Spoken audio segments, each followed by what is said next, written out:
Was quietly replaced on my gaming team and fed lies by friends I've known for years, now facing an awkward tournament reunion. I am part of an extended friend group that formed itself around a common interest for a certain video game that plays in a 5 versus 5 format. The group has formed around 10 years ago. In the beginning it was online only, then the group gradually started becoming closer to the point where we go regularly on vacation together. Over time some people have been on and off and new people were added. The dynamic of the group has been to form teams of 5 people depending on the skill and motivation of the players to play competitively, and the rest of the time people play with whoever they want like friends would. We usually run 2 to 3 teams at the same time, sorted by level. No bad blood between teams. Apart from myself, my current team consists of Kevin, Anthony, Leonard and Randy, all 24 to 34 years old. I have joined the group around 9 years ago. Kevin was already a member at the time and I've been playing with him regularly ever since, usually in the best team. Anthony is Kevin's brother. He was introduced to the group around 4 years ago. Leonard and Randy joined about 3 years ago, though they knew each other and had been very good buddies before joining. We have been forming a team ever since. The leadership has been granted to Anthony as he had the time and motivation to do it. We try to play scrimmage games one evening per week, and another evening is blocked for league/tournament games when they are active. This rhythm was agreed to and suits everyone. I have a full-time job 40 to 45 hours a week. Randy works 60 to 70 hours a week but is good enough at managing his time to make it work. Kevin is a PhD student but has completed all courses and was given a 1-year extension to write his research paper, so he has a lot of free time and just writes his paper maybe 5 hours a week. Anthony is in an education program that alternates between part-time 2-month internship and very part-time courses. Leonard is unemployed and does not seem to be actively seeking employment. It is a normal occurrence to get off work relatively early and find them in-game for several hours in the afternoon. 2 years ago we were approached by a sponsor which made some too good to be true promises. The sponsorship's contracts were shady as fuck, and I was adamant to not sign anything before the contracts became clean. In the end nothing was signed and we have broken contact long ago. However, this sponsor was actually the employer of professional players on other games. And during the months when we were discussing with them, we were known as the official team for that sponsor for our game. Kevin and myself have much more competitive experience and the commitments required to become a pro or semi-pro player, and we did not really see the use of what the sponsor offered us as it was not helping in becoming better players. And honestly, none of us is anywhere close to have the skills of a pro player. There are hundreds of teams better than us and maybe 50 teams tops in the world have the opportunity to become professional. However, the other 3 seemed to become more ambitious during that time, but nobody was making real steps to improve both individually and as a team. We came into disagreement on the methods to improve and we kinda entered a phase where defeats were blamed on individuals instead of global play as a team. Communication was bad, and particularly from Kevin, who is the kind to ignore the problem until it goes away. The amount of blame taken was inversely proportionate to the skill level. The hierarchy was defined, with Kevin and me being the better players, Leonard in the middle, and Anthony and Randy being weaker. After we cut the sponsor, the atmosphere became calm and mature again. We were having good times again and came back to a realistic level on our expectations in tournaments. Our main focuses are an offline tournament A over the course of a weekend and an online league B over the course of several months. We have attended A and B several times without major issues and with modest results. However, what happened during our sponsored time was never forgotten. When the latest season of B ended in April or May, Randy and Leonard took a long break from our game, and we agreed to hold team activities until September, where the new tournament plannings would be announced. All of us were fine with it, but later Kevin mentioned to me and his brother that he would rather stop or find another team than start playing again with 2 rusty teammates a few weeks before tournaments resume. This is relevant later. Between May and September, we were playing much more with the rest of our group again, including a guy called Johan, and also with new acquaintances from outside the group, including a guy called Bart. At the time we were using a voice communication software called TeamSpeak where you can set up servers that host VoIP channels. It was not unusual to switch between the TeamSpeak server of our team and the server where the guys we played with would usually stay. In the course of a few months it seems Anthony's skills vastly improved and he became on par with Leonard, but his ego increased even more. He started to criticize much more the other players even when they were able to identify their own mistakes, so I took the lead on telling him he was the pot calling the kettle black. It did not help that the game released a feature where players would be officially categorized in tiers, with Kevin and me being in the best tier and the others being in the second best. I did behave arrogantly with him to shut down his behavior. Leonard came back on early August, and in mid-August a large group of us went for a vacation that was really great. Only Randy was missing as he was already traveling abroad.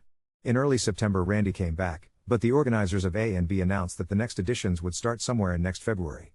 So we gave ourselves more time to chill before resuming regular scrimmage. During the next 2 weeks, when getting off work on my game days I would only find Johan on our TeamSpeak, while the others would be already playing with Bart and their lobby was full, so I think no big deal, they must be on Bart's TeamSpeak server. Yet I ask Leonard and Anthony on which server they are and I get no answer. So I mainly played with Johan.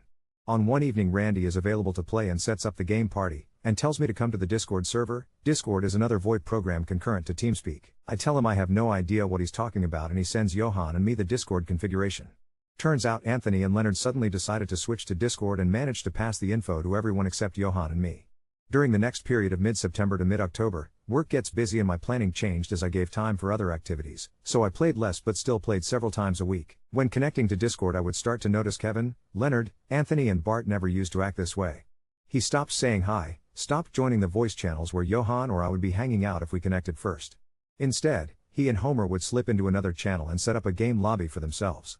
It was a strange shift, almost like planning to meet friends at a small pub, walking in to spot Johan and me chatting over beers, and then trying to sneak off to a different table, hoping we wouldn't notice while we sipped our drinks. This didn't sit right with me. After a few days of this, I finally managed to get a hold of Anthony. I asked him if or when we'd be picking up our team games again, especially since my work had settled down and I actually had some visibility over my gaming schedule. I wanted to fit in with the rest of the team, get back into it all.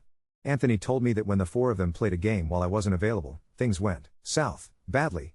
Communication broke down completely, and at some point Randy and Kevin got frustrated. According to Anthony, they both said they didn't want to play as a team anymore. He said he'd be looking for new teammates and didn't know when or if we'd resume. He reconfirmed all the planning details with me. Leonard backed this up. He was fine with the planning and corroborated Anthony's story about Randy. I tried to reach out to Kevin for his side of things, but, true to form, he avoided the question. Randy wasn't around that day, and in hindsight I made a mistake by not following up with him in the following days. Instead, I just trusted what his buddies told me. A few days went by. When I logged in again, suddenly there were new private channels on the server, all set up with access for Anthony, Kevin, Leonard, Bart, and Homer, Bart's friend. The avoidance continued, and that brings me to this last Saturday. I connected and saw Kevin, Anthony, Leonard, Bart, and Homer in the middle of a scrimmage on a public channel. I decided not to make a scene and just listened in. Since Bart and Homer are trying to make names for themselves as wannabe semi-pro casters/streamers, they already had a bit of a viewer base on Twitch, so I hopped onto Homer's Twitch stream to see what was going on. Despite everything, I greeted them when I connected, making sure they knew I'd noticed them. On Sunday, I first tried to contact Kevin directly. I saw that he'd read my messages, but he ignored me for 2 days. Finally, I managed to catch Leonard. I told him straight up, we live in a free country and people can play with whomever they want, but they could have at least had the decency to tell me. Instead, they'd kept up the pretense that I was still part of the team, making me move my schedule around their supposed plans. Leonard insisted the new team wasn't official and nothing was confirmed, especially not for tournaments A and B. He said it was all just 5-man party games for fun, and that I should ask Anthony for any confirmation. If Anthony confirmed, then it'd be news for both him and me. He did say he understood why I'd be upset about the whole thing. Well, too bad for him. Homer had been announcing on his stream that their team was official for tournaments A and B and that they had huge ambitions. After some more dodging from Anthony, I finally confronted him directly, repeating what I told Leonard. The conversation basically went like this: "Me, you could have just told me you wanted to move on without me, instead of making me work my schedule around you guys and leaving me in the dark. Anthony, it wasn't intentional, it all just happened that way. No one wanted to hurt you. Me, except you pretended nothing had changed. Even now you're still avoiding the truth. Anthony, I'm sorry you feel that way. It wasn't supposed to be like this. Let's just chill and play." After that call, I was left spinning, trying to untangle what I actually felt. Without thinking too much, I accepted a game invite from Leonard and Anthony. I barely spoke the whole match. All I could think was that they weren't sorry for what they'd done, just sorry they'd been caught in the act. Yesterday, I finally got to speak with Randy. Turns out, he never said he wanted to quit. When he'd asked Anthony and Leonard about our team plans, they told him I wasn't motivated and had stopped playing. Then they'd claimed that tournaments A and B weren't even confirmed for this year, so there was no point in planning as a team yet. Basically, they created 2 open slots by lying to each of us about the other. Randy even showed me a registration log. The new team had registered for another tournament over 3 weeks ago, just a week after I'd first confirmed the team plans with Anthony and Leonard. So, both of them had lied to my face during all those confrontations. Randy played things much smarter than I did. Now I'm at the point where I'm ready to walk away from Leonard and Anthony for good, but Kevin's silence is, honestly, what stings the most. Part of me wants closure, to hear him out, but I know deep down that nothing has changed. If I reach out, he'll just ignore me, change the topic, or serve up some vague, empty response. Is it even worth it? On top of that, I keep trying to wrap my head around the real reason I was replaced. Was it simply to improve the team? Bart and Homer are always a package deal, and skill-wise they're on the same bracket as Kevin and me, so maybe bringing them on board was an upgrade and I was just collateral damage. Or maybe it was some ego clash with Anthony. Or perhaps it's that Bart and Homer are free all day, and they want to take things a lot more seriously, with morning and afternoon sessions and the whole semi-pro routine. Regardless, I still want to attend Tournament A with another team, but it'll be nearly impossible to avoid them there. What should I do next? What's my best move forward? Update 1. My friend and I had been a part of our gaming team for years, putting in hours, traveling together, sharing every win and loss. So when I found out we'd been kicked out, it all felt like a nightmare. The worst part? No one told us. We found ourselves suddenly shut out, only to discover we'd been replaced behind our backs. When I tried to get answers, the team had the nerve to tell each of us that the other left willingly. I almost believed it, until the truth slipped out after a tense confrontation. Yes, we'd both been replaced, and they tried smothering their betrayal under a thick layer of half-baked excuses and flat-out lies. After that, I was left wondering. Should I try to get closure with Kevin, the guy I was closest to on the team, the one I'd considered a friend? Or would that just reopen wounds better left alone? The uncertainty gnawed at me, especially since I knew I'd have to face the whole team again at the next major tournament. Tournament A was coming up, and with it, a chance to finally close this chapter. 2 weeks after everything blew up, Kevin finally reached out. He wanted to talk, so I listened to his side. According to him, trouble started when my friend and I got friendly with Bart, this talented player everyone wanted to recruit. Bart eventually asked the team leaders if they wanted him on board. Kevin, Anthony, and Leonard were there to hear it. Kevin claims he said, "Yeah, take my slot. I don't want to play with Randall anymore," hoping to swap himself out. Bart, though, said he only wanted to join if he could play with Kevin. That's when Leonard and Anthony started bending over backward for Bart, and within days, they'd agreed to kick Randall. Then Bart said he wanted my position on the team. They let it happen. The brothers, Leonard and Anthony, didn't want me sliding into Randall's old role, since that would put me closer to Anthony. We already had issues. So, in the blink of an eye, Bart took my spot, Homer took Randall's. Kevin admitted he'd been evasive, never upfront about what was happening. He didn't apologize, just claimed none of it was really hidden, and that my only mistake was not stalking him more closely online. I thanked him for the so-called closure and walked away, no closer to trusting a word he said. But fate has a funny way of closing doors and opening better ones. I landed on a new team, one with mature players, sharp skills, and zero drama. We had to find our rhythm, but it felt right from the beginning. Over the next 3 months, Leonard and Anthony each sent me the occasional message, Facebook tags and short texts, tone-deaf, acting as if nothing had happened. I ignored them. I was done. By January, I decided it was time for a clean break. I blocked Kevin, Leonard, and Anthony across Facebook, Steam, Discord, everywhere. Not 15 minutes later, Kevin tried friending me again, leaving a message about how he'd been wanting to talk, but didn't have the guts. He apologized for being a coward last autumn, admitted he'd spiraled into depression since it happened, and confessed he let everything fall apart without considering the consequences.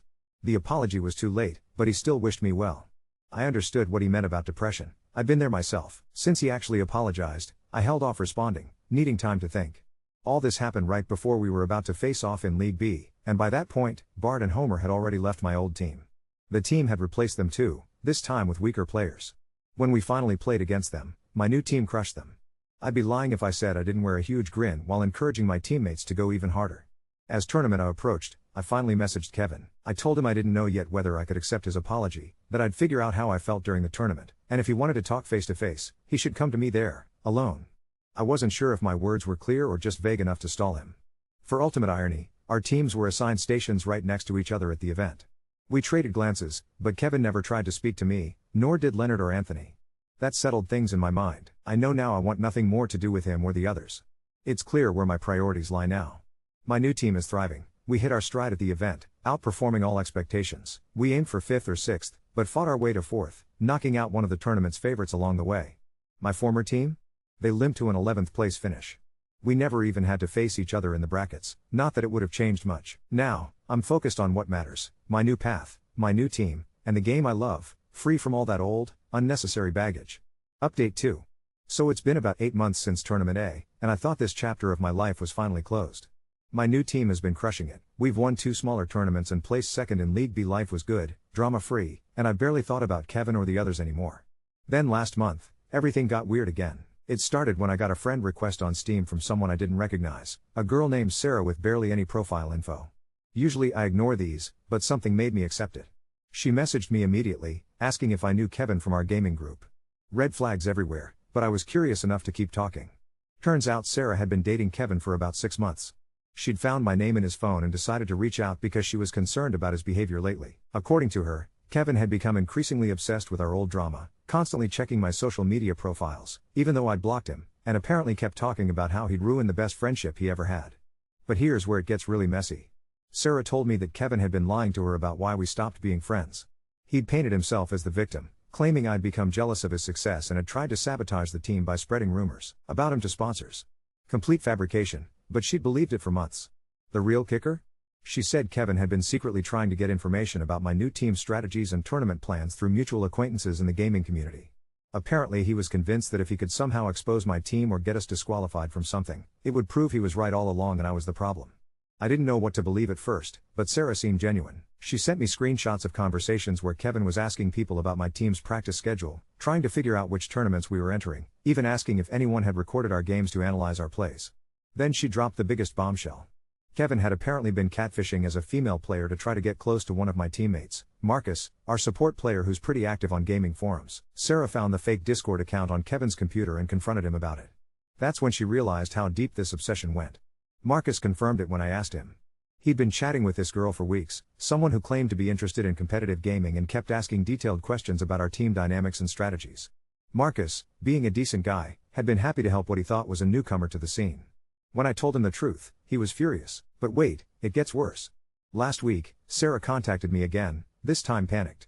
Kevin had disappeared for 3 days without explanation, and when he came back, he was acting completely manic. He'd apparently driven 6 hours to attend a small local tournament that my team wasn't even participating in, just to talk to people who knew us and gather evidence of our supposed cheating. Sarah was terrified and said she was leaving him. But before she did, she wanted to warn me about something. Kevin had been talking about making things right at the upcoming major tournament, Tournament C, which happens next month. Both our teams had qualified, and Sarah was convinced Kevin was planning something to sabotage us during the event. I felt like I was trapped in some psychological thriller. This guy I'd considered a close friend had completely lost it over our falling out. The rational part of me wanted to just report this to tournament organizers and get Kevin banned, but Sarah begged me not to involve her name. She was genuinely scared of what Kevin might do if he found out she'd told me everything. So now I'm stuck. My team is preparing for the biggest tournament of our careers, and I have to worry about sabotage from someone who used to be my closest gaming buddy.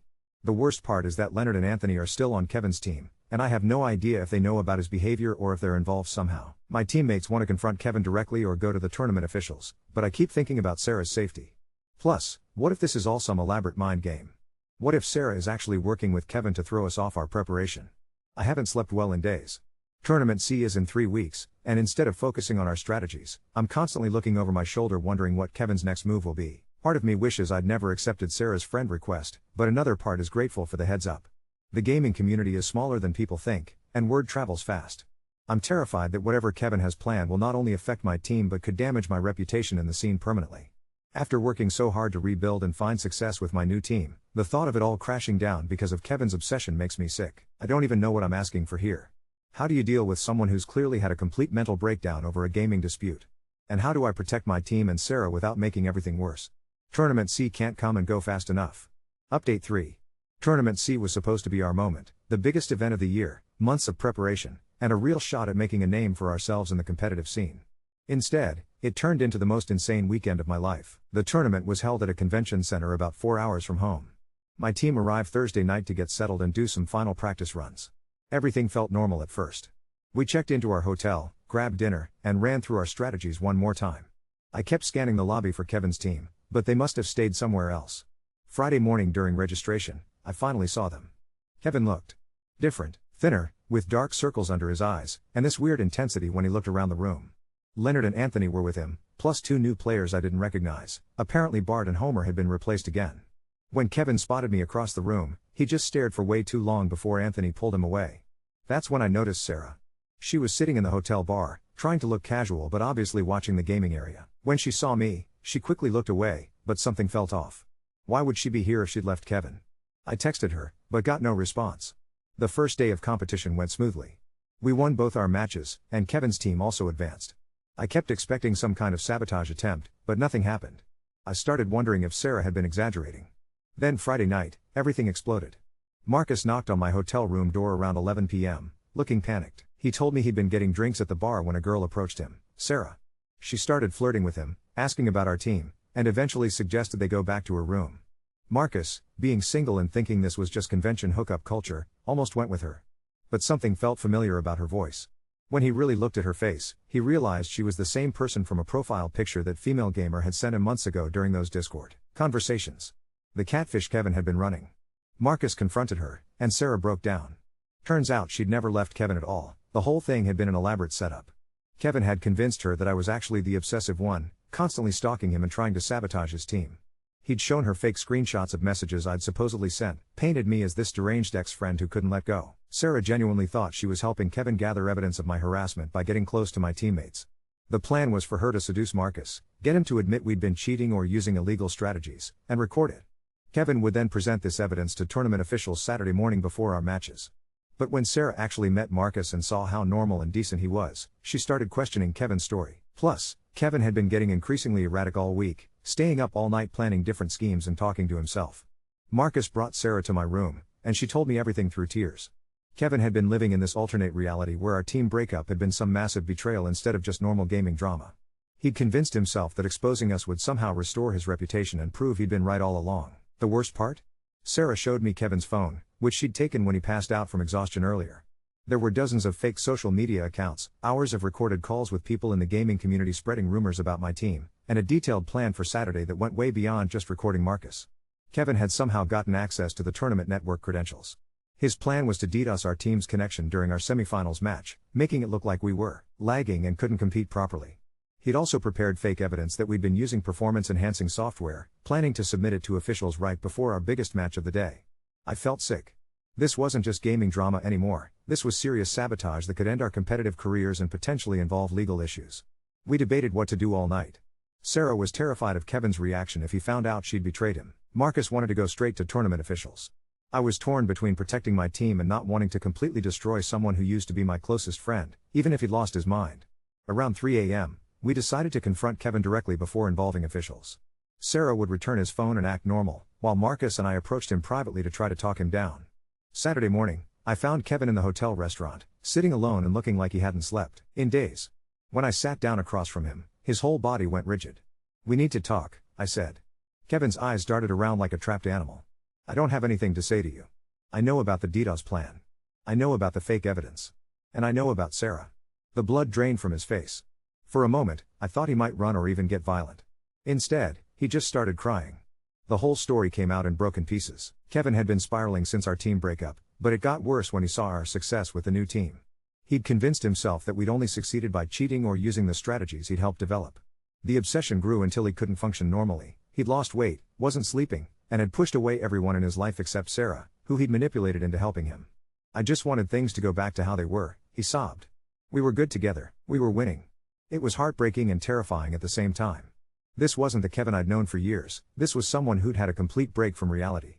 I convinced him to withdraw from the tournament and check himself into a mental health facility. Sarah agreed to drive him there instead of abandoning him. Leonard and Anthony were shocked when they found out. They'd known Kevin was acting strange but had no idea how far things had gone. My team went on to place third in Tournament C, our best result ever. But the victory felt hollow knowing what it had cost. Kevin spent 2 months in treatment. He's apparently doing much better now and has started therapy. Sarah stayed with him through it all. Turns out their relationship was real, even if it started under bizarre circumstances. He sent me a letter last month.